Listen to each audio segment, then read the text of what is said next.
நம்ம சொல்லுவோம், கர்த்தர் நல்லவர். சொல்லுங்க, எனக்கு கர்த்தர் நல்லவர். அது சந்தேகம் சந்தேகம். ஒரு நாள் கேட்டோம், தேவன் இல்லை என்று மதிகேடன் தன் இருதயத்திலே சொல்லிக் கொள்ளலாம். தேவன் இல்லை ஏன்னா அவன் வாழ்க்கையில ஏற்படக்கூடிய போராட்டங்கள் மத்தியில் அவன் தனித்து நின்று அவன் போராடுறான். எத்தனை பேர் அப்படி தனிச்சு நிற்கிறீங்க? உங்க போராட்டங்கள் மத்தியில, வியாதிகள் மத்தியில, கேள்விகள் மத்தியில நான் மட்டும்தான் இருக்கிறேன், ஆண்டவரே நீர் எங்கே இருக்கிறீரோ அப்படின்னு எத்தனை பேர் சொல்றீங்க? அவங்கதான் தேவன் இல்லை என்று மதிகேடன் தன் இருதயத்துல சொல்லிக் கொள்றான். ஆனா நான் தனித்தில்ல, என்னோடு கூட கர்த்தர் இருக்கிறார். என்னை பலப்படுத்துகிற கிறிஸ்துவினாலே எல்லாவற்றையும் செய்ய எனக்கு பலன் உண்டு. ஆமென் சொல்லுங்க. ஆமென். என்னை பலப்படுத்துகிற கிறிஸ்துவினாலே எல்லாவற்றையும் செய்ய எனக்கு பலன் உண்டு. இப்ப தேவனால் செய்யக்கூடாத அதிசயமான காரியம் ஒன்று உண்டோடு சொல்லி நம்ம கேட்கிறோம். இன்னைக்கு அவரை விசுவாசித்தா என்ன செய்யக்கூடாத அதிசயமான காரியம் ஒன்று இல்லை. ஆமென். அவரை விசுவாசிக்கிறவருக்கு எல்லாம் கூடும். அவரை விசுவாசிக்கிறவருக்கு எல்லாமே கூடும். அதை நம்ம நம்பணும். சொல்லுங்க, நான் தனித்து இல்ல, என்னோடு கூட தேவனுடைய ஆவியானவர் இருக்கிறார். அவர் என்னை பலப்படுத்துவார், எனக்கு சகாயம் செய்வார், எனக்கு உறுதுணையா இருப்பார், என் கண்ணீரை துடைப்பார், என் கால்களில் சருக விடமாட்டார். ஆமென். அல்லேலூயா. அதான் ஆவியானவருடைய அதிசயமான ஒரு காரியம். இன்னைக்கு பெந்தெகோஸ்தே அப்படின்னு நம்ம சொல்றோம். நம்ம சபை பெந்தெகோஸ்தே சபைன்னு சொல்றோம். ஆனா பெந்தெகோஸ்தே என்பது ஒரு அனுபவம். புரியல? இன்னைக்கு சபையா மாறி போச்சு, அது மதமாட்டம் மாறி போச்சு. இன்னைக்கு ஏதோ பெந்தெகோஸ்து அந்த காட்டு கத்தல், காட்டு குச்சல் போடுறதும், அதுக்கு இதுக்கு துள்ளது சாடது அப்படின்னு சொல்லி ஜனங்கள் உள்ள வளர்க்கு பயப்படுறாங்க. புரியுதா உங்களுக்கு? பெந்தெகோஸ்து சபைகள் நீங்க போய் பாருங்க, பயங்கரமா இருக்கும். வெள்ளை வெள்ளையில எல்லாம் ஊற்றிருப்பாங்க, பயங்கரமா இருக்கும். அதை பார்த்து சாடதை பார்த்தோட இவங்க நிறைய உள்ள வர மாட்டாங்க. ஆனா கர்த்தருடைய ஆவியானவர் ஜென்டிலானவர். கர்த்தர் ரொம்ப சாப்பிட்டானவருங்க. கர்த்தர் ரொம்ப சாப்பிட்டாங்க. அவர் அமைதியாக தான் பேசுவார் இல்லையா? கர்த்தரை தேடும் போது அது பெருவெள்ளத்துல இல்ல, இடி முழக்கத்துல இல்ல, அங்கெல்லாம் இல்ல. ஆனா மெல்லிய சத்தத்தில் அவர் நம்மோடு கூட பேசுவார். அந்த சத்தத்தை நம்ம கேட்டுட்டோம்னு சொன்னா அது மாதிரி ஒரு இன்பமான ஒரு வேலை. ஆமென். அதான் தனிமையில நம்ம தனிமையா இல்ல, என்னோடு கூட என் தேவன் இருக்கிறாரு, அவரின் ஆலோசனை கர்த்தராக எனக்கு எல்லாவற்றிலும் பலன் தருவார் சொல்லி நம்ம விசுவாசிக்க. ஆமென். அதுதான் நம்முடைய எண்ணம். ஏதோ பாட்டு பாடணும், ஆடுனாலும் எல்லாம் திருப்தியா இருக்கும். ஆனா கர்த்தரை அறிகிற அறிவுல நமக்கு ஒரு நாளும் திருப்தி வரக்கூடாது. ஏன்னா இல்லையா, கடல் கற்றது கைமண் அளவு. ஔவையார் பாடுவாங்க, கற்றது கைமண் அளவு கல்லாதோ. அப்போ கொஞ்சம் நமக்கு தெரிஞ்சிருக்கிறது கொஞ்சம் தான். இன்னைக்கு தெரியாத கருவி எவ்வளவு இருக்கு. உங்களுக்கு எத்தனை பேருக்கு தெரியாத எல்லாம் தெரியும் தெரிஞ்சு சொல்ல முடியுமா? எல்லாம் தெரியும் எத்தனை சொல்றீங்க முடியுமா? நீங்க சாப்பிடக்கூடிய ஆகாரம் அது எப்படி ஜெமிச்சு வெளியே வேஸ்டா போகுதுன்னு எத்தனை பேருக்கு தெரியும்? நாக்குல ருசி இருக்கிறதுனால நம்ம சாப்பிடுறோம். ருசி இல்லைன்னு நாக்குல டேஸ்ட் அறியக்கூடிய அந்த அந்த இது இல்லைன்னு வைங்களா, அந்த சதைகள் இல்லைன்னு சொன்னா நம்ம சூடு தண்ணி சும்மா குடிப்போம், எரிப்ப சும்மா சாப்பிடுவோம், நமக்கு அது ஒண்ணுமே தெரியாது. ஆனா தேவன் நமக்கு ஒரு எரிப்பு, இனிப்பு, புளிப்பு, கசப்பு இதெல்லாம் திருச்செறியக்கூடிய ஒரு அதுல கொடுத்துருக்க, நாவல கொடுத்துருக்க சைட்ல, ரெண்டு சைட்ல இருக்குது. அது இருக்கிறதுனாலதான் இன்னைக்கு நம்ம என்ன செய்யறோம், சாப்பிடுறோம். ஆமென். கர்த்தர் எவ்வளவு மகிமையாக நம்மளை படைச்சிருக்கிறார். ஆமென். அதுக்காக கர்த்தரை தோத்தரிப்போம். ஆமென். கர்த்தரை தோத்தரிப்போம். ஆமென். எடுத்து வாசிக்கலாம். ஒரு 1 கொரிந்தியர் புத்தகம் 2ஆம் அதிகாரம் 16ஆம் திருவசனம். 1 கொரிந்தியர் வாசிச்சதுதான் கடைசி வசனம். கர்த்தருக்கு போதிக்கத்தக்கதாக அவருடைய சிந்தையை அறிந்தவர் யார்? எங்களுக்கோ கிறிஸ்துவின் சிந்தை உண்டாயிருக்கிறது. சொல்லுங்க, எல்லாம் சொல்லுங்க. எனக்கோ கிறிஸ்துவின் சிந்தை எனக்கு உண்டாயிருக்கு. கிறிஸ்துவின் சிந்தை எனக்கு உண்டாயிருக்கு. இப்ப நம்ம சிந்தை நம்ம வேற விதமா சிந்திப்பதற்காக நம்ம சிந்திப்பதெல்லாம் யாரை போல சிந்திக்கிறோம் அப்படின்னு சொன்னா கிறிஸ்துவை போல, இயேசு கிறிஸ்துவை போல நம்ம சிந்திக்க படிக்கணும். வேற ஒண்ணுமே இயேசு கிறிஸ்துவை போல சிந்திக்க படிக்க. மனுஷன் பேசுகிற விதமாய் பேசுகிறேன் அப்படின்னு பவுல் சொல்றாரு. மனுஷன் பேசுகிற விதமாய் நான் பேசுறேன். ஆனா நம்ம மனுஷ ரகம் அல்ல, தேவ ரகம். சொல்லுங்க, நம்ம யாரும் எந்த ரகம்? தேவ ரகம். அப்ப நம்ம சிந்தனை எல்லாம் மனுஷன் சிந்திக்கிறதை போல சிந்திக்க கூடாது, தேவன் சிந்திக்கிறதை போல சிந்திக்கணும். உண்மைதான், உண்மைதான். போன வாரம் சொன்னோம், ஒரு சிற்பி இருக்கிறான். அந்த சிற்பி தன்னை சிற்பினை எப்படி வெளிப்படுத்த முடியும்? நான் ஒரு பெரிய சிற்பி, நான் ஒரு பெரிய சிற்பின்னு சொல்லிட்டு தான் போடுவான். அது நான் ஒரு பெரிய ஆர்டிஸ்ட், நான் பெரிய ஆர்டிஸ்ட், அது நான் ஒரு பெரிய இன்ஜினியர்னு சொல்லிட்டு இருக்க முடியுமா? எப்படி தெரியும்? ஒரு கட்டடத்தை கட்டும் போது இல்லையா, ஒரு படத்தை வரையும் போது அல்லது ஒரு சிலையை செய்யும் போது அப்பதான் தெரியும், ஓ எவ்வளவு அழகாக செஞ்சிருக்காரு சொல்றத நம்ம அந்த சிற்பியை பற்றி தெரிய முடியும். அதே போலதான் ஆண்டவர் சொல்லும் பொழுது இந்த சர்வ சிருஷ்டிகளையும் தேவன் உண்டாக்கிறான்னு நம்ம சொல்றோம். இன்னைக்கு இந்த சிருஷ்டியுடைய அழகை எத்தனையோ ரசிக்கிறோம். நம்ம இங்க கடைக்குடியில பார்த்தா தெரியும், எத்தனையோ பேர் பார்த்து இப்படி இருக்குதா இப்படி இருக்குதான்னு சொல்லி வேந்திட்டு போறாங்க. ஆனா நம்ம அதுக்குள்ளதான் இருக்கு, நமக்கு ஒண்ணு தெரியாது, அதுக்குள்ள மகிமை தெரியல. ஆனா அப்படின்னு பாக்குறாங்க. அப்ப அந்த சிருஷ்டி கர்த்தருடைய அந்த சிருஷ்டிப்புகளை நம்ம பார்க்கதான் அவருடைய மகத்துவத்தை நம்ம கண்டுகொள்ள முடியும். அதான் முதல்ல நமக்குள்ள தேவன் நம்மை எப்படி படைத்திருக்கிறார், எனக்குள்ள அவர் தேவன் எப்படி கிரியை செய்கிறார் என்பதை நம்ம உட்கார்ந்து நம்ம ஆராய்ந்து அறிவுதான் தியானம். புரியுதா? தேவனை எங்கேயோ இருக்கிறார் என்று பார்ப்பதல்ல, தேவன் எனக்குள்ள இருக்கிறார். வெளியே இருந்து ஜெபம் பண்ணிட்டு போறது ஈஸிங்க. ஆண்டவரே இந்த ஜனமே நிச்சயம், ஆண்டவரே இவங்களை சின்ன ஆண்டவர் மேல பார்த்துட்டு ஆண்டவரை பார்த்து நம்ம சொல்லிட்டு போறது ஈஸி, சொல்லிடலாம். வெளியே இருந்து ஜெபம் பண்ணது நம்ம எல்லாரும் அப்படியே ஜெபம் பண்றோம். தேவன் எங்கேயோ இருக்கிறார், பரலோகத்தில் இருக்காரு, எங்கேயோ இருக்கிறார், காணாதத்தில் இருக்காரு அப்படின்னு அவரை பார்த்து எங்கேயோ ஜெபம் பண்றோம். ஆனா அவர் எங்க இருக்கிறாரு அதை கண்டுகொள்வதாங்க மெடிடேஷன். பவுல் அவன் நியாய பிரமாணத்துல தேவனை தேடலாம். அவன் எங்கேயும் தேவனை தேடி பார்த்தா அங்க தேவன் கண்டுபிடிக்க முடியல. ஏன்னா எல்லா தெய்வமும் கொல்லக்கூடிய தெய்வமா இருக்குது இல்லையா? பழைய பாட்டுல உள்ள தெய்வம் எல்லாம் கொல்லக்கூடிய தெய்வமா இருக்குது. பழைய பாட்டு பக்தன், பழைய பாட்டு கதாபாத்திரங்கள் எல்லாம் நீங்க அவங்க கேரக்டர் பாத்தீங்கன்னா எல்லாம் வித்தியாசமா இருக்கும் இல்லையா? பொண்டாட்டியே என்ன விட்டு கொடுத்தான் இல்லையா? அப்படிதான் போயிட்டு இருக்குது. ஆபிரகாம் அவனை கொண்டு போடணும்னு பயந்து மனைவி என்ன செய்ய விட்டு கொடுத்தான், அப்படிலாம் இருக்குது. ஆனா அந்த கதாபாத்திரங்கள் அல்ல இந்த பைபிள்ல சொல்லக்கூடிய கதாபாத்திரம் யாருன்னு சொன்னா அவர் இயேசு கிறிஸ்து. நம்புறீங்க? முழு கதாபாத்திரம் யார்தான்? இயேசுதான். ஆனா பழைய ஏற்பாட்டு கதாபாத்திரங்கள் இயேசுவினுடைய சாயலுக்கு ஒப்பாக அவருடைய சிந்தைக்கு ஒப்பாக கடந்து வருவதற்கெல்லாம் ட்ரை பண்ணாங்க. ஆனா அவங்களால முடியல. ஆனா உங்களுக்கும் எனக்கும் கிறிஸ்துவின் சாயலையே அவர் நமக்கு தந்திருக்கார். அதான் பெந்தைக்கோஸ்தே அனுபவம். பெந்தைக்கோஸ்தே அனுபவம் என்பது மேல் வீட்டறையில அவங்க காத்திருந்த பொழுது பரிசுத்த ஆவியானவர் அவர் மேல் இறங்கினார். இறங்கும் போது அவங்க என்ன செய்தாங்க? பலனடைந்து அவங்க எங்க எருசலேமிலும் யூதேயாவிலும் சமாரியாவிலும் உலகத்தின் அற்றத்தோடும் அவர்கள் யாருக்கு சாட்சியா மாறினாங்க? கிறிஸ்துவுக்கு சாட்சியா. என்ன சாட்சி சொன்னாங்க? அவர் உயிரோடு இருக்கிறார். அவர் உயிரோடு இருக்கிறார் என்பதற்கு நாங்கள் சாட்சி. சொல்லுங்க, இயேசு உயிரோடு இருக்கிறார் என்பதற்கு நான் சாட்சி. இயேசு உயிரோடு இருக்கிறார் என்பதற்கு நீங்க சாட்சி அப்படின்னா உங்க வாழ்க்கை எப்படி இருக்கும்?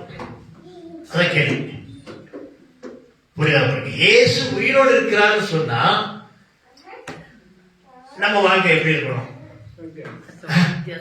தொஞ்சி நூலாயி என் கடன் எல்லாம் யாத்திப்பா, அதெல்லாம் யாத்திப்பா. ஏமா அண்ட சராசரங்களையே ஆண்டவருக்கு கையில கொடுத்திருக்கிறாரு இல்லையா? மூத்த குமார் சொல்லும் பொழுது, எப்பா மகனே என்னுடையதெல்லாம் உன்னுடையதாப்பா, என்னுடையதெல்லாம் உன்னுடைய, உன்னுடையதெல்லாம் என்னுடையது அப்படிங்கிறாரு.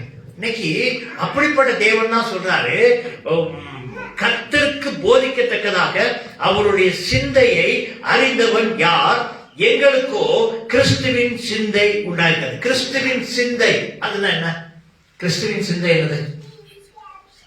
யோவான் 3:16 சொல்லும் பொழுது, தேவன் தம்முடைய ஒரே பேரான குமாரனை விசுவாசிக்கிறவன் எவனோ அவன் கெட்டு போகாமல் நித்திய ஜீவனை அடையும்படிக்கு அவரை தந்தருளி இவ்வளவாய் உலகத்தை ஒருவரும் கெட்டு போவது தேவனுக்கு இஷ்டம் இல்லைங்க. எல்லாரும் எங்க அடையணும்? நித்திய ஜீவனை பிராபிக்க, நித்திய ஜீவன் அடையணும். நித்திய ஜீவன் செத்த பிற்பாடு உள்ள நித்திய ஜீவன் அல்லங்க, இந்த பூமியிலேயே அது ஸ்டார்ட் ஆகுது. நித்திய ஜீவன் எங்க ஸ்டார்ட் ஆகுது? இந்த பூமியிலேயே. எங்க ஸ்டார்ட் ஆகுது? நமக்கு உள்ள ஸ்டார்ட் ஆகுது. நமக்கு உள்ள. இன்னைக்கு நம்ம வந்து கிறிஸ்துக்கு முன்னென்றும் கிறிஸ்துக்கு பின்னென்றும் எப்போ நம்ம ஆரம்பிச்சோம்? இல்ல, இயேசு கிறிஸ்து இந்த பூமியில பிறந்த போது இல்லையா? அதான் இன்கார்னேஷன் சொல்லுவாங்க. யோவான் 1:1 சொல்லுது, அந்த வார்த்தை மாமிசமானது. அந்த வார்த்தை எந்த வார்த்தை? எந்த வார்த்தை? ஆதியிலே வார்த்தை இருந்தது. அது எந்த வார்த்தை? என்ன வார்த்தை? ஒரு வார்த்தை இருந்துச்சு. ஆதியாகமத்தின் புத்தகத்துல 3:15 சொல்லும் பொழுது அங்க சொன்னாரு, உன் வித்துக்கும் அவள் வித்துக்கும் பகை உண்டாக்குவேன், அவர் உன் தலையை நசுக்குவார், நீ அவர் புதிய நசுக்குவார். அப்படி ஒரு வார்த்தை எப்ப கொடுக்கப்பட்டது? எப்ப கொடுக்கப்பட்டது? ஆதியில கொடுக்கப்பட்டது. ஆதியில ஒரு வார்த்தை கொடுக்கப்பட்டது. அந்த வார்த்தை, அன்று தேவன் கொடுத்த அந்த வார்த்தை மாமிசமானால்தான் மரணத்தை ஜெயிக்க முடியும். அதுதான் இயேசு வந்தாங்க. எதெல்லாம் உங்களுக்கு மரண பயத்தை கொண்டு வருகிறதோ அதுலெல்லாம் நீங்க பயப்பட வேண்டிய அவசியம் இல்லை. நான் மரணத்தை ஜெயித்தவன், மரித்தேன், ஆனாலும் சதா காலங்களிலும் உயிரோடு இருக்கிறேன், பாதாளத்துக்கும் மரணத்துக்கும் உரிய திறம்போல என்னுடைய கையில உடையவனா இருக்கிறேன். ஆமென்கிறார். மரித்தேன், ஆனாலும் சதா காலங்களிலும் உயிரோடு இருக்கிறேன். அப்போ மரணத்தை ஜெயித்த ஒருவர் நமக்குள்ள இருக்கிறார் அப்படின்னா நமக்குள்ள மரண சிந்தை வேணும், மரண எண்ணம் வேணுமா? புரியுதா உங்களுக்கு? ஏன்னா மாஸ்டர் மரியாள் வீட்டுல அவர் எப்பவும் வந்து போயிட்டு இருந்தாரு. அப்போ அவருடைய சகோதரன் அவர் வியாதிப்பட்ட உடனே இவர் இங்கே போயிட்டாரு. புரியுதா உங்களுக்கு? நீங்க எல்லாம் நல்ல ஐஸ்வர்யமான கூட ஒரு கோடீஸ்வரர் கூட இருக்காரு. அவர் திடீர்னு உங்களோட காணாம போயிட்டாரு. நீங்க அவர் தான் பார்த்துட்டு இருப்பீங்க. அவரு எனக்கு எல்லா சாப்பாடு கொடுத்தாரு, எல்லாம் டெய்லி அதை கொடுப்பாரு, இன்னைக்கு இல்லையேன்னு சொல்லிட்டு இவர் போயிட்டாரு. போன உடனே ஒரு நாள் கூட இருந்துட்டாரு. ஆனா இவன் வியாதிப்பட்ட உடனே 2 பேரும் சொல்லி அனுப்புறா, உங்களுக்கு பிரியமான அந்த லாசர் வந்து மரண அவஸ்தையா இருக்கிறான், நீங்க சீக்கிரமா வாங்கன்னு சொல்லி விட்டாங்க. அவர் பர்பஸா ஒரு நாள் கூட தள்ளி போட்டாங்க, ஏன்னா இவன் மறிக்கட்டும் அப்படின்னு சொல்லிட்டு. ஏன்னா ஆண்டவர் வந்து புதிய ஏற்பாடுல வரும்பொழுது எல்லாமே டெமோ காட்டி, ஒவ்வொரு அற்புதங்களும் திருப்பி திருப்பி செய்ய மாட்டார், ஒவ்வொரு வித்தியாசமும் செய்வார். ஆமென். பைபிள் எடுத்து படிச்சு பாருங்க சுவிசேஷத்தை. ஒருத்தனுக்கு வந்து கண்ணுல எப்படி துப்பி மண்ணு குழைச்சு கண்ணுக்குள்ள வச்சு பார்வையிட, ஒருத்தர் தொட்டு பார்வையிடலாம் சொல்றாரு. ஒண்ணுக்கு வித்தியாசமா இருக்கும். அவர் வஸ்திரத்தை தொட்ட போது என்ன உண்டாயிட்டு? சுகம் உண்டாயிட்டு. இவர் தொட்ட போது குஷ்டம் மாறி போச்சு இல்லையா? நிறைய ஒவ்வொன்று ஒவ்வொரு விதமான அற்புதங்கள். அவருடைய அற்புதங்கள் எல்லாம் எழுத போல இந்த பூமி கொள்ளாதான் அவ்வளவுக்கு அற்புதங்கள்லாம் கொஞ்சம் தான் சொல்லியிருக்காரு, சாம்பிள் தான் சொல்லியிருக்காரு. சாம்பிள். இன்னைக்கு அவர் டெமோ காண்பிக்கிறார், நிறைய டெமோ காண்பிக்கிறாரு. இந்த பூமியில அவர் நம்மளை போல மனுஷனா வாழ்ந்த போது அவர் நிறைய டெமோ காண்பிக்கிறார். எதுக்கு தெரியுமா? இது நான் உயிரோடு இருக்கும்போது உங்களுக்கு காண்பிக்கிறேன், நான் மரித்து உயிர்த்தெழுந்த பின்பு தேவனோட ஒரு தேற்றவாளனை அனுப்புவேன், அவர் வந்து உங்களை சகல சத்தியத்துக்குள்ளும் வழி நடத்துவார். அப்ப அந்த தேற்றவாளன் வர காத்திருக்கணும். எப்ப காத்திருந்தாங்க? அவங்க மேல் வீட்டறையில 120 பேர் காத்திருந்த போது பரிசுத்த ஆவியானவர் இறங்கினார். அது வரைக்கும் பயந்து இருந்தாங்க. ஆனா அவர் வந்த போது அவங்களுக்கு என்ன உண்டாயிட்டு? பலன் உண்டாயிட்டு. அவங்க வெளியே சொன்னாங்க, நீங்க ஜீவாதிபதியை கொலை செய்தீர்கள், தேவனோ அவரை மரித்தோர் வந்து உயிரோடு எழுப்பினார், அதற்கு நாங்கள் சாட்சிகள். ஆமென். இப்ப இன்னைக்கு ஏன் கிறிஸ்தவர்களுக்கு விரோதமா பயங்கர போராட்டங்களும் இதெல்லாம் ஏன் வந்துட்டு இருக்குது? ஏன்? இதுதாங்க உண்மையான ஒரு சத்தியம். புரியுதா உங்களுக்கு? இது அவங்க உட்கொள்ள முடியல. அதை உட்கொள்ள முடியல. இன்னைக்கு பாருங்களேன், செல்லிங்க சொல்லும்போது மோசையை பத்தி சொன்னாரு, நம்ம அல்லேலூயா அப்படின்னு. எதுக்கு அல்லேலூயா சொல்லணும், எதுக்கு அல்லேலூயா சொல்லக்கூடாதுன்னு சொல்லி முதல்ல நம்ம அப்படியே அப்படி பழகிட்டோம். அல்லேலூயா சொல்ல எல்லாரும் அல்லேலூயா சொல்லுவாங்க. அப்ப கிறிஸ்து இந்த பூமியில எதற்காக வந்தான்னு சொன்னா, அதான் நடுமையம் சொல்லுங்களேன். நடுமையம் கிறிஸ்துக்கு முன்னென்றும் கிறிஸ்துக்கு பின்னென்றும் தான் எல்லாம் பிரிக்கப்பட்டது.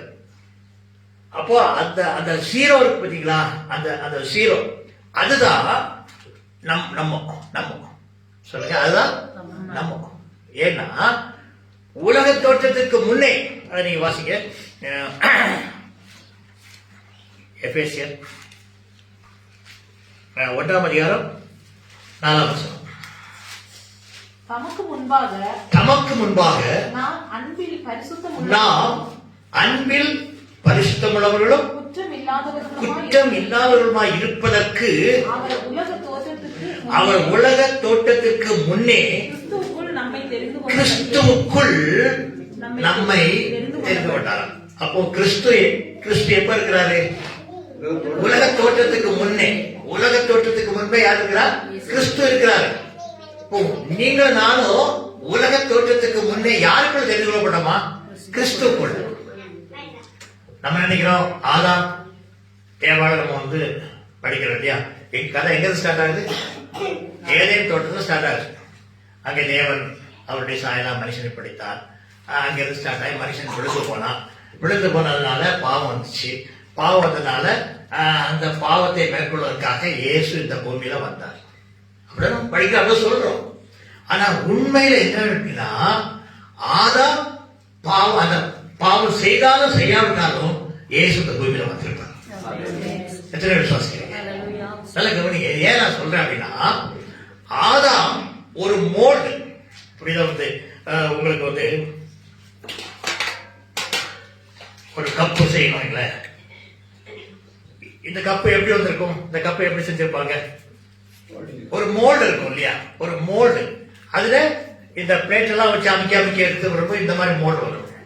அதே மாதிரி ஒரு சிலை செய்யணும் அப்படின்னு சொன்னா ஒரு மோல்டு இருக்கும் இல்லையா? ஒரு மோல்டு சொன்னாங்க தெரியுமா? உள்ள வேக்குமா இருக்கும்.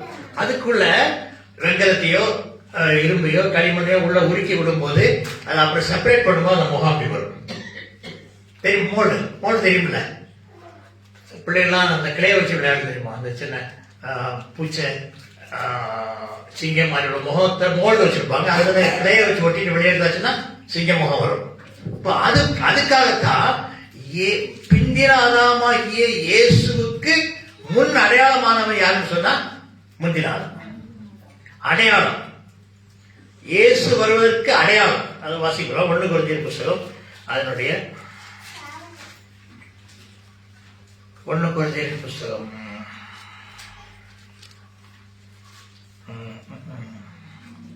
45. 1 கொரிந்தியர் புத்தகம் 15ஆம் அதிகாரம் 45 வாசிப்போமே. 44, 45, 46 வாசிப்போம். அந்தபடியே முந்தின மனுஷனாகிய ஆதாம் ஜீவ ஆத்மாவானான் என்று எழுதியிருக்கிறது. பிந்தின ஆதாம் உயிர்ப்பிக்கிற ஆவியானவர். பாருங்க, ஆவிக்குரிய சரீரம் முந்தினதல்ல, ஜென்ம சரீரமே முந்தினது. அப்ப நமக்கு உள்ளது என்ன? ஜென்ம சரீரம் தான் முந்தினது, ஆவிக்குரிய சரீரம் முந்தினது. என் கூட நீங்க கவனத்தை மாறிடாம. இப்போ ஆவிக்குரிய சரீரம் இருக்குது, ஜென்ம சரீரம் இருக்குது. இப்ப ஜென்ம சரீரம் யாருக்குள்ளது? ஆதாம் வழி வந்துச்சு. ஆதாம் வழி ஜென்ம சரீரம். இயேசு வந்தது எதுல? ஆவிக்குரிய சரீரம். ஆதாம் ஆவிக்குரிய சரீரம். ஆவிக்குரிய சரீரம். ஆவிக்குரிய சரீரம் முந்தினதல்ல, பிந்தினது. ஜென்ம சரீரம் முந்தினது. அடுத்த கவனிங்க. 45 வாசிக்கும் போது, மண்ணானவன் எப்படிப்பட்டவனோ மண்ணானவர்களும் அப்படிப்பட்டவர்களே, வானத்துக்குரியவர் எப்படிப்பட்டவரோ வானத்துக்குரியவர்களும். நல்ல புரியுதா உங்களுக்கு? விளக்க சொல்ல வேண்டிய அவசியம் இல்லை. மண்ணானவர் எப்படிப்பட்டவரோ அது மாதிரி நம்மளும் இருக்கிறோம். வானத்துக்குரிய எப்படிப்பட்டவரோ அப்படிதான் வானத்துக்குரிய இருக்கிறாங்க. அடுத்தது 49, மேலும் மண்ணாளனுடைய சாயலை நாம் அணிந்திருக்கிறதை போல வானவருடைய சாயலையும் அணிந்து கொள்வோம். இன்னைக்கு நம்ம யாருடைய சாயல வந்தோம்? ஆதாம் சாயல். ஆதாம் சாயல் நம்ம வந்துட்டு இருக்கிறோம். ஆனா இந்த சாயல் அல்ல நம்முடைய யதார்த்த சாயல். நம்முடைய யதார்த்த சாயல் என்னன்னா ஆவிக்குரிய சாயல், கிறிஸ்துவின் சாயல். முதல்ல எபேசியர்ல வாசித்தோம், உலக தோற்றத்திற்கு முன்னே உங்களை என்ன யாருக்கு தெரிந்து கொண்டார்? கிறிஸ்து இயேசுக்குள். யோசிச்சு பாருங்க. அப்போ நம்ம அன்பில் பரிசுத்தம் உள்ளவரும் குற்றம் இல்லாதவர்களுமா இருப்பதற்கு சொல்லுங்க. அன்பில் பரிசுத்தம் உள்ளவரும் குற்றம் இல்லாதவருமா இருப்பதற்கு தேவன் கிறிஸ்துவுக்குள் நம்மை சேர்ந்து கொண்டார். அப்ப நம்ம பாவின்னு சொல்ல முடியுமா? நம்ம தோற்றம் உலக தோற்றத்துக்கு முன்பு ஆதியிலே தேவன் வானத்தையும் பூமியை உண்டாக்கினார். அது ஆதியில இருக்கு. ஆனா அதுக்கு முன்னால ஆதியிலே வார்த்தை இருந்தது. அந்த வார்த்தை தேவனா இருந்தது. அந்த வார்த்தை தேவனோட 2வது வசனம். ஆனா எபேசியர் சொல்லும் பொழுது இதுக்கெல்லாம் முன்பே கிறிஸ்துக்குள் உங்களை என்னையும் அவர் தெரிந்து கொண்டார். நம்ம அவருக்குள்ள இருக்கிறோங்க. ஆனா நம்ம எங்க படைக்கப்பட்டோம்? இந்த பூமியில வந்தபோது மண்ணானுடைய சாயலை நம்ம தரித்து கொண்டோம். இப்போ பெந்தெக்கோஸ்தே அனுபவம் என்று சொன்னா அந்த 120 பேர் பரிசுத்தாவின் ஊற்றப்பட்ட பொழுது அவங்க யாருடைய சிந்தையுடையவனானாங்க? கிறிஸ்துவின் சிந்தை. அதுவரையிலும் கிறிஸ்து வெளியே இருந்தாரு, சீசன் வெளியே இருந்தாங்க. அற்புதங்களை பார்த்தாங்க, எல்லாம் செஞ்சாங்க. அவங்களுக்கும் கஷ்டங்கள் இருந்து, நஷ்டங்கள் இருந்துச்சு, குடும்பம் இருந்துச்சு, எல்லாம் இருந்துச்சு. ஆனா என்னைக்கு இயேசு மரித்தாரோ அன்னைக்கு அவங்க பயந்துட்டாங்க. அடுத்து நம்ம கழுத்துல கத்தி வரும் என்று சொல்லி பயந்து ஒழிச்சிருந்தாங்க. ஆனா பரிசுத்தாவில வந்த பொழுது அவங்களுடைய மரண பயம் நீங்கி போனது. நம்ம நித்திய ஜீவனை அவங்க உடையவர்கள் ஆனாங்க. அண்ணில் இருந்து அவங்க பிரசங்கிறாங்க, நீங்கள் ஜீவாதிபதியை கொலை செய்தீர்கள், தேவன் அவரை மரித்தோடு உயிரோடு எழுப்பினார், அதற்கு நாங்கள் சாட்சிகள். இன்னைக்கு நம்ம யாருடைய சாட்சி? எதற்கு சாட்சி? தேவன் இயேசுவை மரித்தோடு உயிரோடு எழுப்பினார் என்பதை நான் சாட்சி. அப்போ அந்த உயிர்த்தெழுந்த இயேசு எங்க இருக்கிறாரு?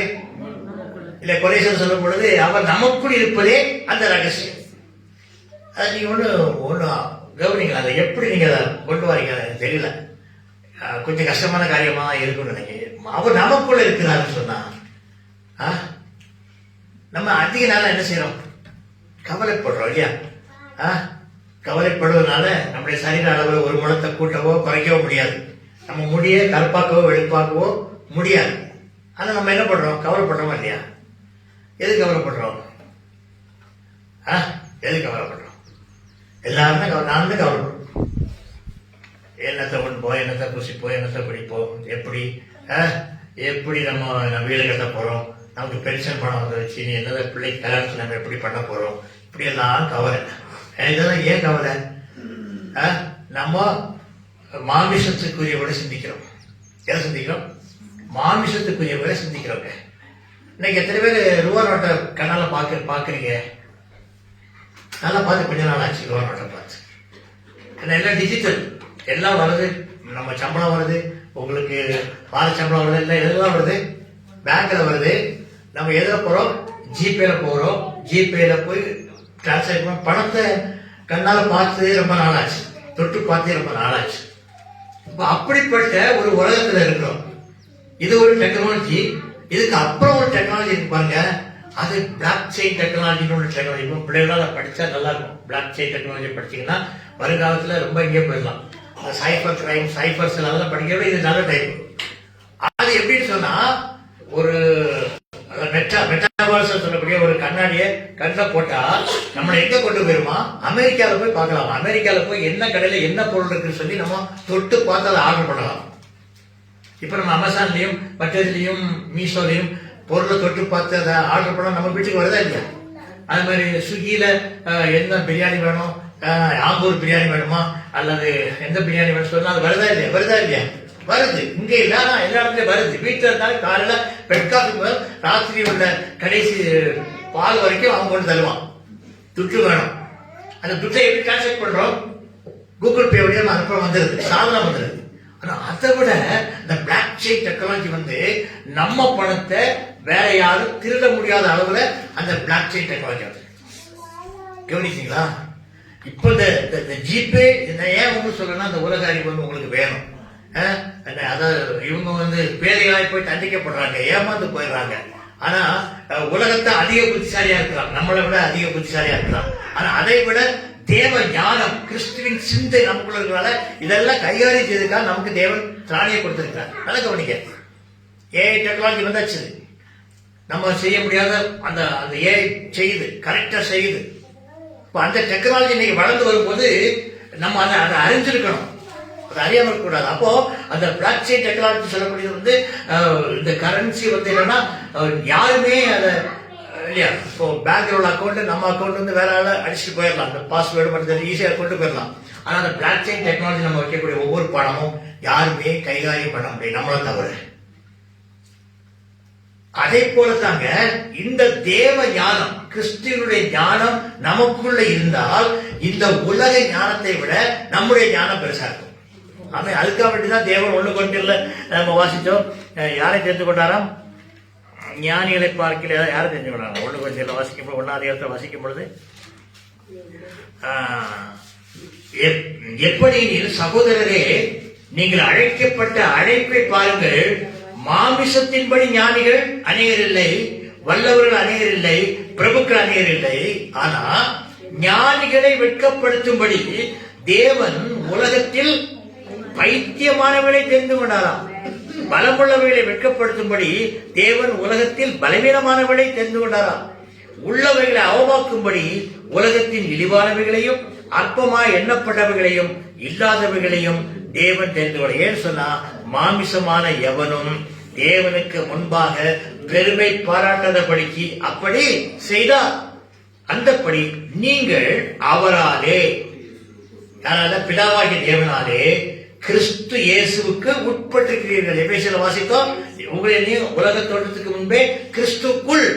அப்ப நம்ம இங்க வாசிக்கிறோம், அவராலே கிறிஸ்து இயேசுக்கு உட்பட்டவராக இருக்கிறீர்கள். எழுதியிருக்கிறபடி மேன்மை பாராட்டுகிறவன் கர்த்தரை குறித்தே மேன்மை பாராட்டத்தக்கதாக அவரே, சொல்லுங்க, அவரே தேவனால் நமக்கு ஞானமும் நீதியும் பரிசுத்தமும் மீட்புமானார். யாரு? இயேசு. அப்போ கிறிஸ்துவின் சிந்தை உங்களுக்குள்ள இருக்குன்னு சொன்னா நீங்க எக்ஸாமுக்கு நீங்க பயப்பட வேண்டிய அவசியம் இல்லை. எக்ஸாம் உங்களை எங்க கொண்டு போகுது? ஒரு அப்கிரேடேஷன் இல்லையா, அடுத்த ஸ்டேஜுக்கு நம்மளை கொண்டு போறதுக்கு தான் எதை வைக்கிறாங்க? பரிசு வைக்கிறாங்க. இன்னைக்கு நீங்க கிறிஸ்துவுக்குள் தேடி இருக்கீங்களா, கிறிஸ்துக்குள் வளர்ந்துருக்கீங்களா அப்படின்னா நமக்கு பரிசு வரும். வருமா வராது? சொல்லுங்க. கிறிஸ்துக்குள்ள நம்ம இருக்கிறோம், அவர் உயிரோட சாட்சி கொடுக்கிறோம், நமக்கு பரிசு வருமா வராதா? வரும். அதான் ஒருத்தர் 2 பேர் வீடு கட்டுறாங்க. ஒருத்தர் எதுக்கு மாதிரி அஸ்திவாரம் போட்டா மணல் மேல அஸ்திவாரம் போட்டான், இன்னொருத்தன் கண்மலை மேல அஸ்திவாரம் போட்டான். நல்லா ஒரு 10 வருஷம் எந்த குழப்பமும் இல்லை, நல்லா போயிடுச்சு. ஆனா திடீர்னு ஒரு நாள் காற்று வந்தது, பெருமழை வந்து பெருவெள்ளம் வந்து 2 வீட்டுக்கு மேலே மோதுது. மோதின உடனே எந்த வீடு அசையுது? லேசா மணல் மேல் கட்டப்பட்ட அந்த வீடு அப்படியே லேசா அசைஞ்சு அதை அடிக்க அது அப்படியே சரிந்து போயிடுச்சு. ஆனா கண்மலையின் மேல் அஸ்திவாரம் போடப்பட்ட அந்த வீடோ அசையாம இருக்குதுங்க, அசையல. ஏன்? அவருக்குள்ள ஆழத்துல வேறுபடி இருப்பது என்னன்னா கிறிஸ்துவின் ஆவியானவர். குலுக்கி போட அவசியம் இல்லை. ஆமே. அப்ப நம்ம அஸ்திவாரம் எங்க அப்படின்னு சொல்லி எப்ப விளங்குமா? எப்ப விளங்கும்? சோதனை வரும்போதுதான். 1 Corinthians நம்ம வாசிக்கப்படும் 3ஆம் அதிகாரத்துல 1 Corinthians 3ஆம் அதிகாரத்துல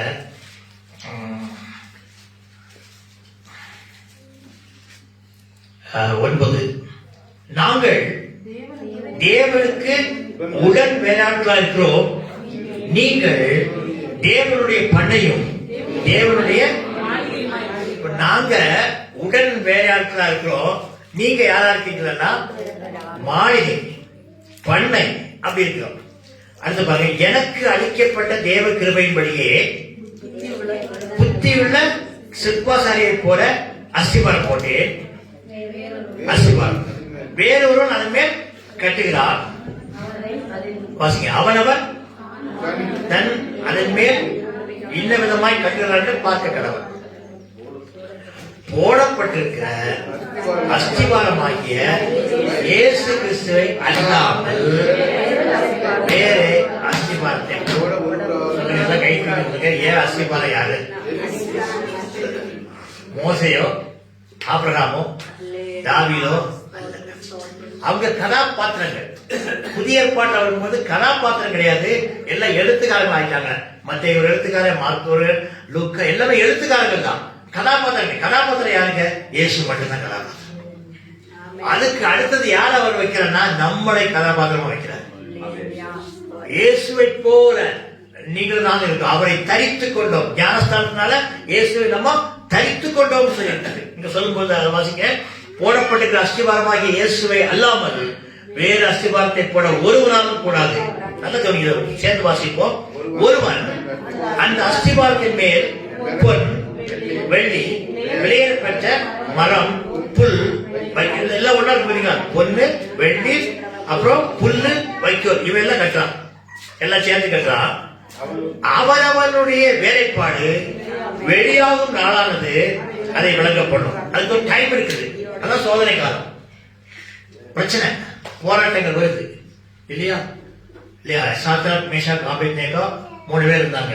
அப்போ அவங்க தீர்மானம் எடுத்தாங்க. தானியலோட சேர்ந்து தீர்மானம். நாங்க ராஜ ஆகாரத்தை புசிக்க மாட்டோம், நாங்க பருப்பு தண்ணி எல்லாம் சாப்பிட சொல்லி தீர்மானம் உட்கார்ந்தாங்க. உட்கார்ந்த போது இவங்க தேவனுக்கு தான் முதலிட கொடுத்தாங்க, ராஜாக்கு அல்ல. அப்போ ராஜா ஒரு பெரிய பொருட்சிலை வச்சு அதை எல்லாரும் நமஸ்கரிக்கணும். நமஸ்கரிக்கலன்னா எதை போட்டோம்? தீக்குள்ள போட்டுரும் அப்படின்னா, தீச்சுடைக்குள்ள போட்டுரும் அப்படின்னா. தானியலை பிடிச்சி ஒரு இடத்துல சிங்கக்கருக்குள்ள போட்டான். சிங்கம் சாப்பிடுதா? ஏன் சாப்பிடல? இவன் யாருங்க? இவன் தேவனுடைய குமாரன், தேவ சாயல் இருக்கான். ஒரு ஆள் லட்சுமி சாட்சி சொன்னாங்க. காட்டு பண்ணிலாம் ஓடிச்சுது. இவங்க அப்படி நின்னாங்க, அது அவங்கள முட்டை அப்படி ஓடிச்சு. நம்மள முட்டைக்கு வரல, அது எங்கேயோ ஓடுது. ஆனா நம்ம நினைக்கிறோம் நம்மளால முட்டை வருது. பிரச்சனைகள், போராட்டங்கள் நம்மளால நோக்கி நினைக்கிறோம். ஆனா உங்களை நோக்கி வராதுங்க, அப்படி போயிடும். அதை கவனிங்க. நான் உங்களுக்கு தீர்க்க தரிசனம் சொல்றேன். அதனால எதை நீங்க பயப்பட வேண்டிய அவசியம், தைரியமா நின்னுங்க. அப்ப தானியேல் சீக்கிரம் போட்ட போது அவன் தைரியமா நின்னான். என்னை ஒன்றும் சேதப்படுத்த மாட்டாது இல்லையா? பாம்புகளையும் தேர்களையும் சொல்லுங்க. லூக்கா 10:13 பாம்புகளையும் சொல்லுங்க. பாம்புகளையும் தேர்களையும் விழிப்பதற்கு எனக்கு அதிகாரம், சாத்தானுடைய சகல வல்லமையும் மேற்கொள்வதற்கு அதிகாரம், ஒன்றும் என்னை சேதப்படுத்த மாட்டாது. ஆமென், அல்லேலூயா. ஒன்றும் என்னை சேதப்படுத்த மாட்டாது. பின்னே நம்ம சேதப்படுத்திடுமோ, இதுல மறைச்சிருமோ நினைக்க வேண்டிய அவசியம் இல்லை. ஏன்னா என்னை பலப்படுத்துற கிறிஸ்து எனக்கு. அப்ப நீங்களும் பாடம் படிக்கும் போது நீங்க படிச்சிருங்க, நல்லா வாசிச்சிருங்க, கேட்டு அவ்வளவு சாப்பிட்டு ஓடிச்சிருங்க. ஆனா எழுதும் போது அந்த தலைக்கு சொன்ன மாதிரி ஒன்றும் எல்லாம் மரணமா இருக்கும். ஆனா நீங்க எழுத எழுத எழுத தேவனுடைய ஆவியானவர் நினைக்கூட்டி கொண்டே இருப்பாங்க. நாங்களும் அந்த பைபிள இப்படி இன்னைக்கு இன்னும் குறிப்பொன்று எடுக்கிறது கிடையாது. இன்னைக்கு என்னது பேசணும்னு நாங்க இல்லை, படிச்சுட்டே இருக்கிறோம், இதை கேட்டுக்கிட்டே இருக்கிறோம். இன்னைக்கு ஆண்டவர் ஒரு சின்ன ஒரு தீப்பொறி மாதிரி ஒரு தாட்டை கொடுத்தா அதை எடுப்போம். நான் இப்ப என்ன எடுத்தேன்? கிறிஸ்துவின் சிந்தை எனக்குள்ள இருக்கணும், அவ்வளவுதான் நம்ம நினைச்சோம். அப்போ அதுல இருந்து ஆண்டவர் என்ன செய்வாரு? ஸ்டெப் பை ஸ்டெப்பாக ஒரு பூ கோர்க்கிறது மாதிரி கோர்த்துட்டே வருவாரு.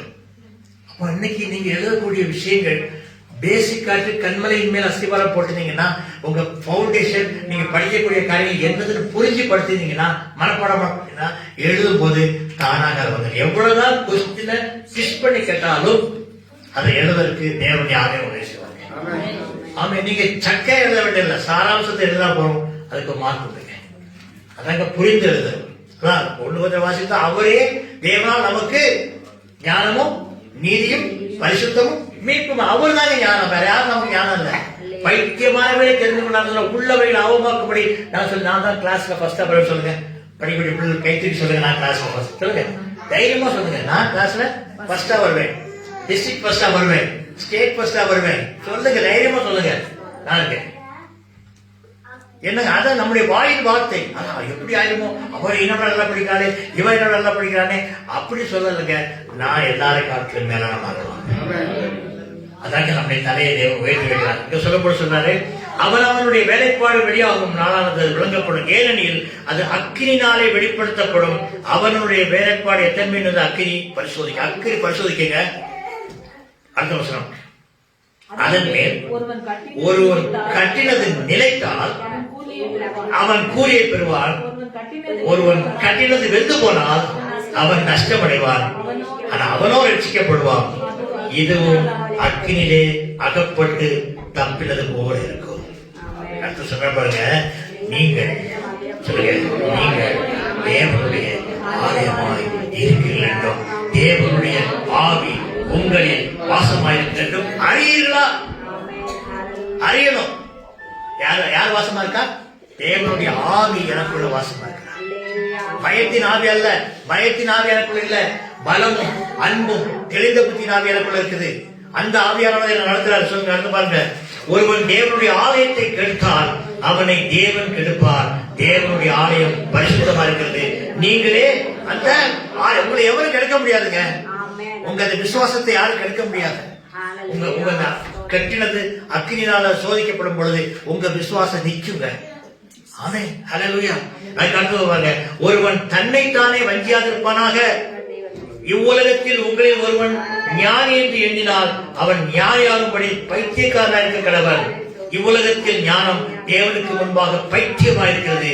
அப்படியே ஞானிகளை அவர் தந்திரமாய் பிடிக்கிறார் என்றும் ஞானிகளுடைய சிந்தனைகள் வீணாயிருக்கிறது என்றும் கர்த்தர் அறிந்திருக்கார் எழுதியிருக்கிறது. இப்படி இருக்க ஒருவரும் மனுஷனை குறித்து மேன்மை பாராட்டுவதற்காக எல்லாம் உங்களுடையதே. சொல்றீங்களா? பவுலாகிலும் அப்பொல்லோவாகிலும் கேபாவாகிலும் உலகமாகிலும் ஜீவனாகிலும் மரணமாகிலும் நிகழ்காரியங்களாகிலும் வருங்காரியங்களாகிலும் எல்லாம் உங்களுடையது. நீங்கள் கிறிஸ்துவினுடையவர்கள். கிறிஸ்து இதாங்க சாராம்சம். இதாங்க சாராம்சம். ஏன்னா நான் சொன்னேன், நம்ம கிறிஸ்துவின் சாயல்ல படைக்கப்பட்டிருக்கிறோம். கிறிஸ்துக்குள் உலக தோற்றத்துக்கு முன்பே முன்குறிக்கப்பட்டிருக்கிறோம். அவருடைய கைவேலையா நம்ம இருக்கிறோம். இன்னைக்கு பரிசுத்த ஆவியானவர் நமக்கு என்னத்தை விளங்க பண்ணாரு? இன்னைக்கு பெந்தெக்கோஸ்து அனுபவத்தில் தேவன் உங்களுக்கு என்னத்தை விளங்க பண்ணாரு? நான் தான் தேவனுடைய ஆலயம், நான் அவருடைய சாயல் கோப்பா இருக்கிறேன், அவருடைய நீதியா இருக்கிறேன், அவருடைய பரிசுத்தமா இருக்கிறேன் அப்படின்னு உங்களுக்கு தேவனுடைய ஆவியானவர் விளங்க பண்றார். நீங்க பரிசுத்தத்தை எங்கேயும் போக வேண்டிய அவசியம் இல்லைங்க. இயேசு உங்களுக்குள்ள இருக்கா என்பதை நீங்க விசுவசித்தா நீங்க தான் பரிசுத்தர். நான் பரிசுத்தர், ஆகையால் நீங்களும் பரிசுத்தராயிருக்க. யாரு பரிசுத்தர்? தேவன் பரிசுத்தர். அவர் எனக்குள்ள இருக்காரு சொன்ன நான் யாருங்க? புரியுது? நம்ம புரியும். இதாங்க சுவிசேஷம், தான் காஸ்பல். அப்போ ஆதாம் மாமிசத்துக்குரியவர், இயேசு ஜீவனுக்குரியவர். அப்ப ஜீவனுக்குரியவர் எந்த சாயல வராரு? ஆதாமுடைய மோல்டுக்குள்ள அந்த மாம்சத்தின் சாயலை வெளிப்படுறாரு. உள்ளுக்குள்ள வாசிக்கும் பொழுது அந்த மாம்சத்தின் சாயல் வெளிப்பட்ட போது அவன் ஜீவாத்மானான். ஆனா இயேசுவோ உயிர்ப்பிக்கிற ஆவியானவர். அல்லேலூயா. உயிர்ப்பிக்கிற ஆவியானவர் நமக்குள்ள இருந்தாச்சு சொன்னா நம்ம செத்த அவயவங்களை தேவன் உயிர்ப்பிக்க மாட்டாங்க. நிச்சயமா உங்க உங்க உங்க உடல்ல எங்கெல்லாம் வலி இருக்குது சொல்றேன். எங்கெல்லாம் வலி இருக்குது? காலில், கையில, குறுக்குல, கழுத்துல, கண்ணுல, எங்கேயா வலி இருக்கா? சொல்லுங்க. வலி இருக்குன்னா இப்போ நீங்க விசுவாசிங்க, எனக்குள்ள இருக்கிறவர் அவர் உயிர்ப்பிக்கிற ஆவியானவர். அப்ப எதெல்லாம் செத்து கிடக்கோ, எதெல்லாம் டம்மியா இருக்குதோ அதன் மேல அந்த உயிர்ப்பிக்கிற ஆவியானவர் உலாவும் பொழுது அது உயிர்ப்பிக்கப்படக்கூடாது. இதாங்க விசுவாசம். இதான் விசுவாசம். உங்க வீட்டுல பொருள் இல்லையா, கை வச்சு ஆசீர்வதிங்க. உங்க பிள்ளையெல்லாம் பாசம், உங்க தலைக்கு பிள்ளைகள் மேல கை வச்சு ஆசீர்வதிங்க, சபியாதுங்க. ஏன்னா நமக்குள்ள இருக்கிற சிந்தை என்ன சிந்தை? கிறிஸ்துவின் சிந்தை. உலகத்தான் சொல்றாங்க எல்லாரும் நீங்க மன்னிங்க, உங்க வியாதி குணமாயின்னு சொல்றான். உலகத்தான் சொல்றான். ஆனா நமக்கோ மன்னிக்கிற சிந்தை இல்ல, நமக்கு பழிவாங்க சிந்தை இருக்கு. மனப்பூர்வமா நீங்க மன்னிச்சு பாருங்க. உங்களை மாதிரி இந்த உலகத்துல சந்தோஷமான ஆளு யாருமே இருக்க மாட்டாங்க. மனப்பூர்வமா கொடுத்து பாருங்க. ஏழைக்கு இருக்கிறவன் கர்த்தருக்கு கடன் கொடுக்கிறான், அவர் கொடுத்ததை திருப்பி கொடுப்பாருங்க. நீங்க தாராளமா கையில அமைக்க வைக்க கை தாராளமா பிரிச்சு கொடுங்க, தேவைப்படுற கொடுங்க, கொடுத்து பாருங்க. இருக்கலாம் கொடுத்து பாருங்க, இல்லைன்னு சொன்னா ஒண்ணு செய்ய முடியும். இருக்கலாம் கொடுத்து பாருங்க, ஆண்டவரை மறுபடியும் நடப்பாங்க. மடியை நடக்கக்கூடிய தேவன் நம்முடைய தேவன்.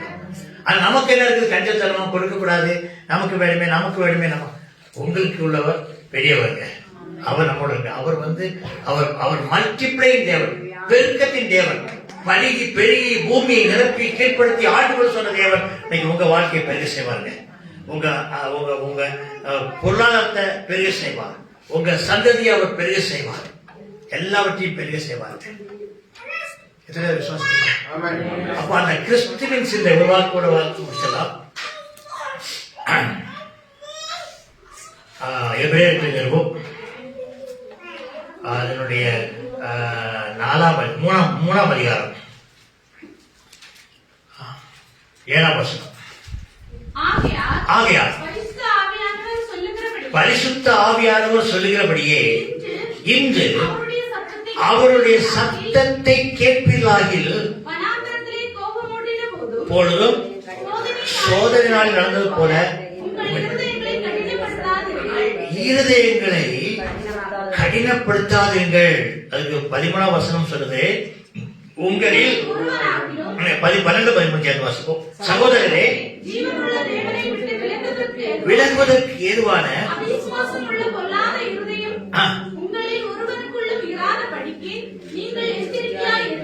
இது திருப்பி எல்லாரும் மனப்பாடம் பண்ணுங்க. சகோதரரே, ஜீவனுள்ள தேவனை விட்டு விலகுவதற்கு ஏதுவான அவிசுவாசம் உள்ள பொல்லாத இருதயம் உங்களில் ஒருவருக்குள்ளும் இராதபடிக்கு. அப்ப நமக்குள்ள எதிர்க்க கூடாது. அவிசுவாசம் உள்ள தேவனை விட்டு விலகுவதற்கு ஏதுவான. இன்னைக்கு சொல்றீங்க, எனக்கு கடன் பிரச்சனை மாறல, எனக்கு வீடு கட்டி தரல, எனக்கு அது தரல, ஆண்டவரே நான் உங்க சபைக்கு வர மாட்டேன். கோச்சு போயிடுவாங்க. நானும் சரிதான் பேசிட்டு இருக்கோம். நீங்கெல்லாம் கோச்சு போயிடுவீங்க. ஆனா நாங்க கோச்சிட்டு எங்க போறது? நாங்க இங்கதான் கிடக்கணும். புரியுதா உங்களுக்கு? இல்லையா? இருதயத்துக்கு ஏற்ற போதனை தேடி நிறைய போயிடுவாங்க. ஏன்னா அவங்க வசமா பேசுவாங்க, அது மாதிரி பேசுவாங்க.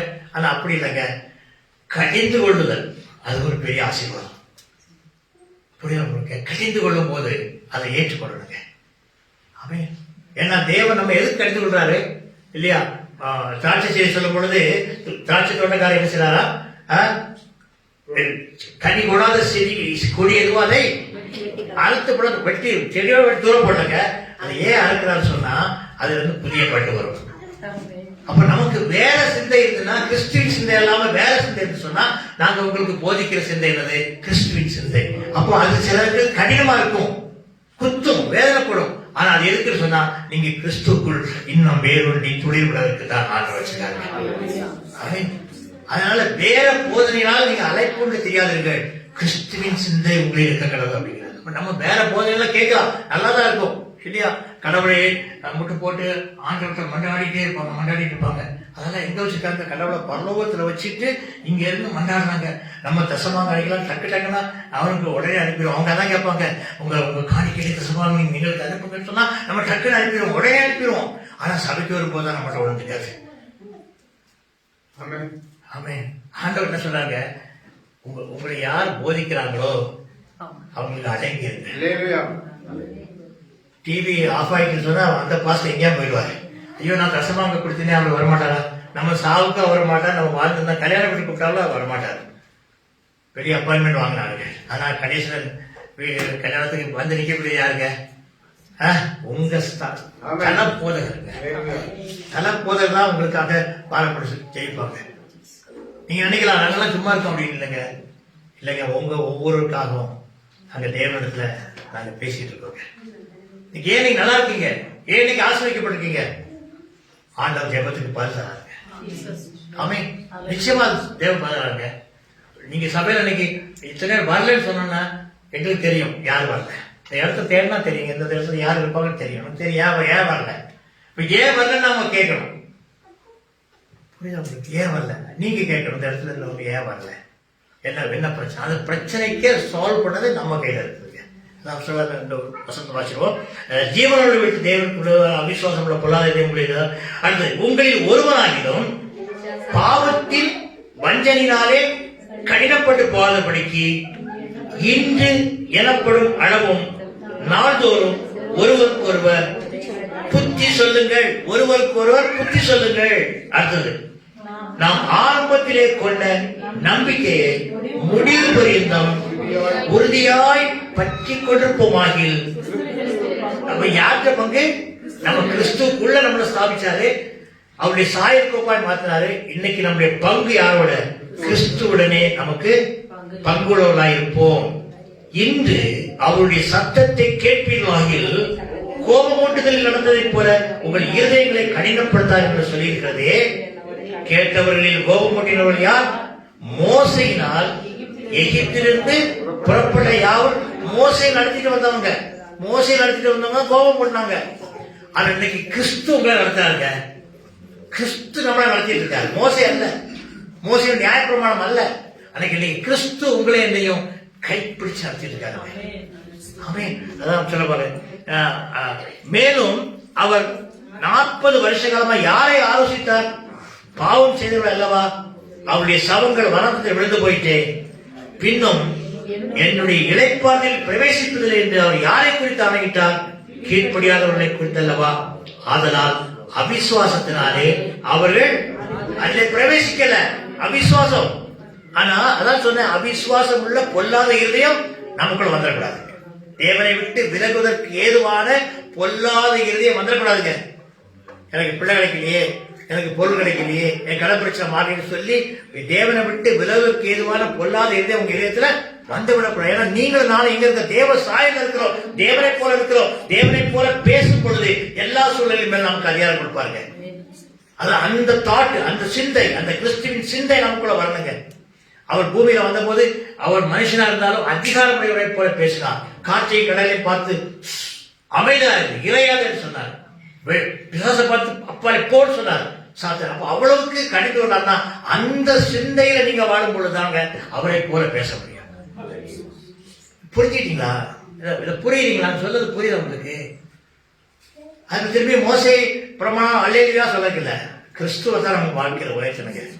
அடுத்து சொல்ற பாருங்க, ஆனபடினாலே அவருடைய இளைப்பாறுதலில் பிரவேசிப்பதற்கு ஏதுவான வாக்கு தத்தம் நமக்கு உண்டாயிருக்க உங்களில் ஒருவனாகிலும் அதை அடையாமல் பின்வாங்கி போறவனாக கடாபடிக்கு பயந்திருக்கிறது. ஏனெனில் சுவிசேஷம் அவர்களுக்கு அறிவிக்கப்பட்டதை போல நமக்கும் அறிவிக்கப்பட்டது.